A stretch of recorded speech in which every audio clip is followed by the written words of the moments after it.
২২ মে গুটি জাতের আম পাড়ার মধ্য দিয়ে বাজারে আসতে শুরু করবে নওগাঁর আম। এ বিষয়ে বিস্তারিত জানিয়েছেন আমাদের প্রতিনিধি রায়হান আলম।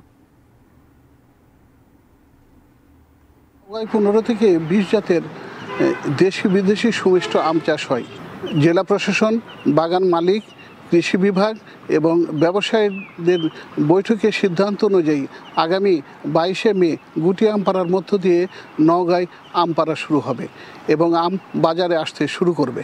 এছাড়া 30শে মে গোপালভোগ, 2রা জুন হিমসাগর, 5ই জুন নাগফাজলি সহ বিভিন্ন জাতের আম বাজারে আসতে শুরু করবে। যদি কোনো অসাধু আম ব্যবসায়ী নির্ধারিত সময়ের আগে বাগান থেকে যদি কেউ আম নামিয়ে বা কেমিক্যাল দিয়ে বা অপরিপক্ক আম বাজারজাত করেন, যদি সেটা প্রশাসন জানতে পারে তাহলে তাদের বিরুদ্ধে কঠোর আইনগত ব্যবস্থা নেওয়া হবে বলে জানিয়েছেন জেলা প্রশাসন।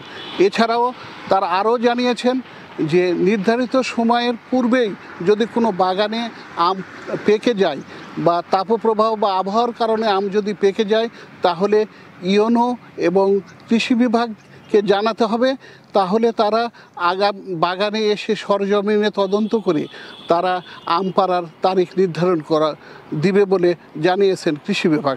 এবছর নওগাঁ জেলায় 30,300 হেক্টর জমিতে আম চাষ হয়েছে এবং তারা উৎপাদন লক্ষ্যমাত্রা ধরেছেন 4,31,500 মেট্রিক টন। এই ছিল নওগাঁর আম চাষের সর্বশেষ খবর।